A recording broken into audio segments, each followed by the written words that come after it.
Call an ambulance. Hurry up, my husband, who always rubbed me the wrong way, collapsed on the floor in a greasy sweat. The paramedics arrived immediately. They quickly checked my husband's condition and put him on the stretcher. Then they said to me, "Are you his wife, aren't you? Could you come with us to the hospital?" My husband was placed on the stretcher, and he looked at me with pleading eyes. I met his gaze squarely. "No, I will not," I said firmly, with no hesitation. "What?"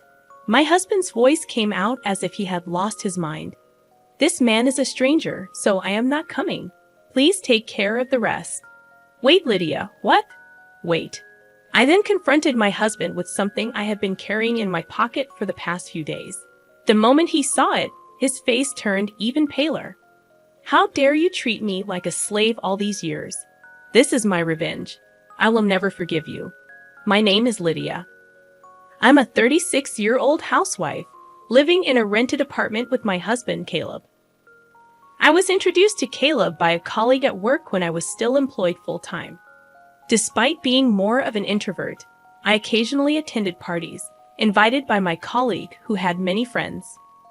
One day, I reluctantly agreed to join a barbecue with his friends. There, I met Caleb. Surprisingly, we connected instantly despite my initial reservations. Caleb, the outdoorsy type, turned out to be sociable and humorous. We exchanged contact information, went out for dinner and shopping, and eventually started dating. After several years of dating, Caleb proposed, and we got married. Caleb had always been kind, taking me out of my indoor lifestyle. However, over the past few years, he started to do and say things that made me feel a little uncomfortable. I quit my job and became a housewife because Caleb himself wanted me to. However, he often made sarcastic remarks about it. For example, when I got sick and was late cooking dinner, he would say, "Lydia, why isn't my dinner ready yet?" "Hi, sorry, I was sick today. I had a rest earlier, and I couldn't get up. Can you go take a bath first?" He would reply, "Huh? What's that? You're a housewife. You should at least take care of the meal." Caleb never seemed to worry about my health, which made me very sad. Another time, I mentioned a reunion in my hometown, saying, "Hey, Caleb, there's a reunion coming up in my hometown. I'll finish my chores, so can I go?" He would simply respond with, "Suit yourself. Well, being a stay-at-home wife is great, you know. I envy you, Lydia. You get to play around with the money your husband makes." Although Caleb was usually really nice to me, carrying my purse and bringing me flowers after work, there were times when he acted like a jerk. I even thought maybe he wanted me to work, so I suggested taking a part-time job. However, Caleb insisted that was not the case, and in the end, I remained a full-time housewife. One day, one of Caleb's relatives called me out of the blue. I picked up the phone feeling a little defensive. The relative on the other end of the line called my name in a panic, "Lydia. Caleb's mother has collapsed." I froze at the unexpected words. According to my relative, she had gone to visit my mother-in-law a few hours earlier and found her lying in the yard. An ambulance had rushed to the scene and taken my mother-in-law to a general hospital. In a panic, I ran out of the house and arrived at the hospital. I was told that her condition was still unpredictable. As we discussed this, Caleb came running in out of breath. We moved to the hospital room to check on my mother-in-law, who was sleeping in bed. Her body was covered with various tubes, and it was painful to watch. "Mom," my husband called out to her, but she did not respond. Caleb stayed in the hospital room for the rest of the day, and I decided to go home to gather everything needed for the hospital stay. After a while, my mother-in-law recovered enough to sit up by herself. However, it was difficult to do anything without someone's help. I was glad she could get up, wondering if she would be able to walk again with continued physical therapy. As her discharge date approached next week, I said this to Caleb, and then he started to say something I didn't understand. "Oh yeah, are you ready? We'll be leaving this house next week, so you'd better start packing our stuff." I couldn't comprehend what he meant. Caleb seemed annoyed, as if he didn't like my reaction. "We don't need this house since we are going to live with my mom at my parents' house. You are still as dense as ever, aren't you? Does that mean I'm going to live with my mother-in-law after she gets out of the hospital? I never heard anything about that. Did you decide to move in together without talking to me? Have you already canceled the lease on this house? When I said that, my husband became even more grumpy. Of course, I've already canceled the lease. It's the right thing for us to do as a family, to live together and help her. Don't tell me you don't want to live with her, do you? I'm the one who makes a living, so I won't accept any complaints, he said, and went back to his room with deliberate footsteps. I never thought that Caleb would take such a hardline approach. I can't believe he's canceling the lease on this apartment. I have no choice but to move out. I know he is worried about his mother, but this is too much. I sighed deeply. A few days passed, and suddenly I was living with my mother-in-law. I had never been a caregiver before, so everything was new to me.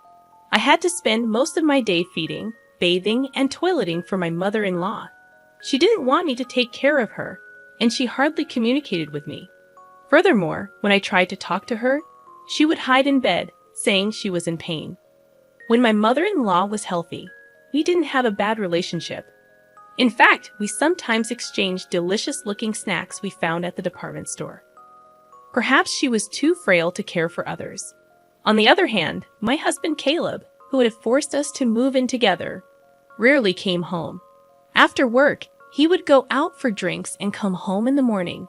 Even on his days off, he would find some reason to go out. When he came home, all he did was play video games in his room. I decided to talk to Caleb while he was playing games. I know you can't avoid working overtime or drinking with your colleagues, but can't you at least help me take care of your mother when you're at home? Or I would like you to help me with the housework. I said this, and Caleb replied without looking away from the screen. What are you being so naive about? Housework and caregiving are both your jobs. I'm tired from working, you know.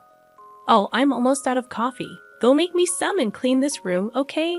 And oh, take these to the dry cleaner. I need them by Wednesday. My husband spoke one-sidedly and threw his work clothes at me. This time I was annoyed and retorted, "That's enough.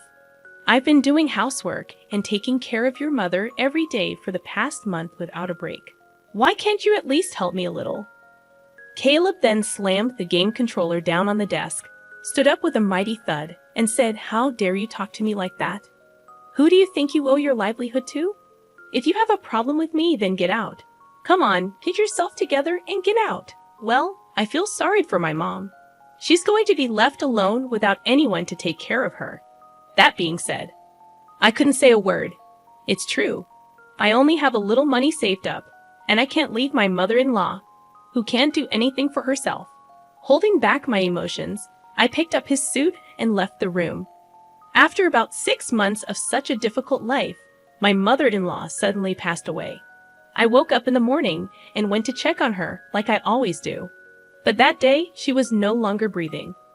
I called an ambulance and took her to the hospital, but it was too late. Caleb was in tears and sad. I don't know why, but I couldn't cry. I felt cold when I saw Caleb crying. Without hesitation, I thought to myself, you didn't do anything to help her. When I realized that I don't have to take care of her anymore, I felt a sense of relief. I felt guilty for feeling that way. Time passed so quickly. After the funeral, I suddenly realized that 2 weeks had passed since my mother-in-law was gone. It was time to organize her belongings. After my husband left for work, I started cleaning my mother-in-law's room. I put her favorite clothes and accessories into cardboard boxes one after another. But there weren't many, so the work was over soon. Next, I opened the cabinet by my mother-in-law's bedside. There was almost nothing in it, but there was a big can on the bottom shelf. I thought I had seen it somewhere before, and it was a can of assorted sweets I had given her when she was still in good health. I wondered why it was there. I'd opened the lid of the can, and there was a letter inside. When I picked up the envelope, I found the words "Dear Lydia" on it. I hurriedly opened it and looked inside. In trembling letters, there was a message for me. "Lydia, I am sorry for making you take care of me. I was ashamed of myself for forcing you to work for me every day. I was also ashamed of my son, Caleb. I know how bad he was to you, Lydia. You should leave him and live your life the way you want. My mother-in-law knew everything. She knew that her son was being selfish, and that I was suffering from it. At the end of the letter, she wrote, "I am glad that I was able to spend the last days of my life with you, Lydia. Thank you." At that moment, I cried for the first time since my mother-in-law passed away.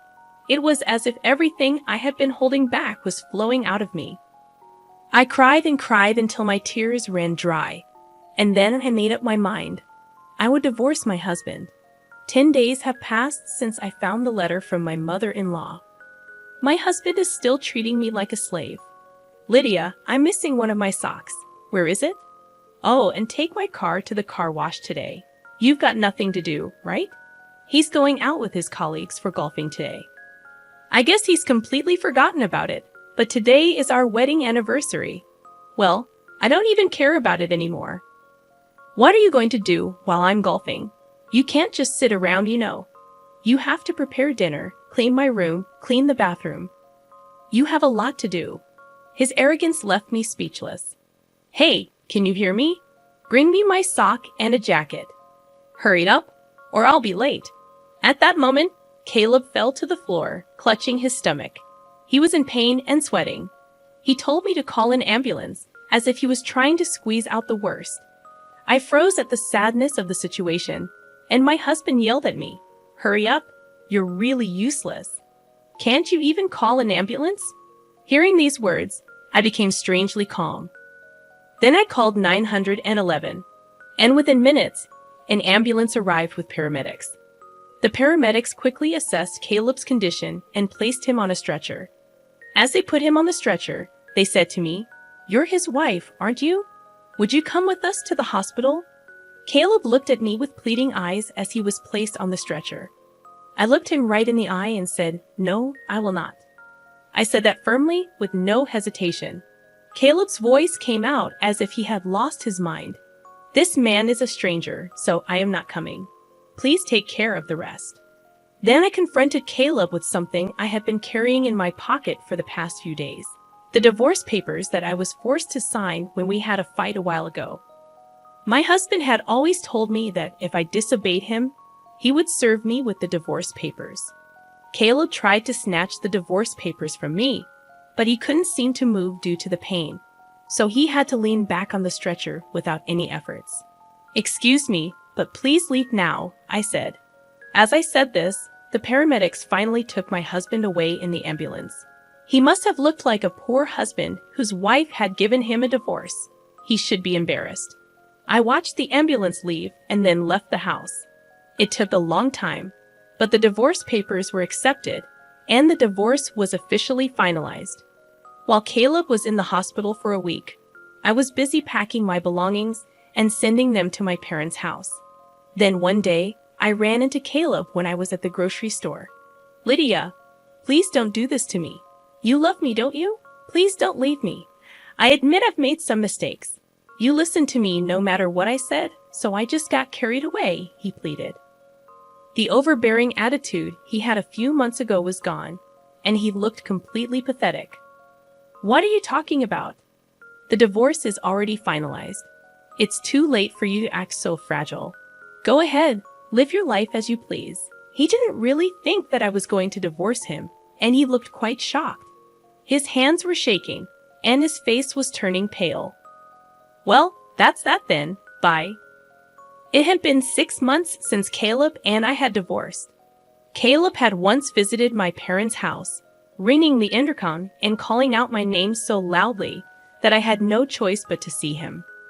Sure enough, he wanted me to get back together with him. When I kept quiet, he began to reveal his current lifestyle to me. He can't cook because he forced me to do all the housework. He eats only TV dinners or eats out. And he has gained 10 pounds since the divorce. It's true that he put on a lot of fat on his face and stomach, noticeable at a glance. Additionally, he doesn't seem to understand how to do laundry. The shirts he wears are wrinkled and smell weird, making him look even filthier. I finally realized how great you have done, Lydia. If I don't do something, the people at the company won't like me, Caleb said, sobbing cheap tears. In other words, He wants to treat me like a servant again. There's no way I'm going back to that. No, never. If you make any more noise, I'll call the police, I warned him, treating him like a stranger. Caleb started to be afraid of the word police and left the house crying. I'm sure he wouldn't get involved anymore. I hope so. My ex-husband seemed to be leading a very inconvenient life. On the other hand, I was leading a fairly comfortable life. For a while, I stayed at my parents' house, but now I have a small apartment and live alone. My standard of living is much lower than when I lived with my ex-husband, but I still like this life where I can have my own time. I thought it would be difficult to get another job at my age, but a friend of mine happened to have a connection with someone who retired, and I was able to get a job to take her place. I feel so happy to be able to spend time and money only on myself, without anyone telling me what to do. From now on, I want to take care of myself at my own pace.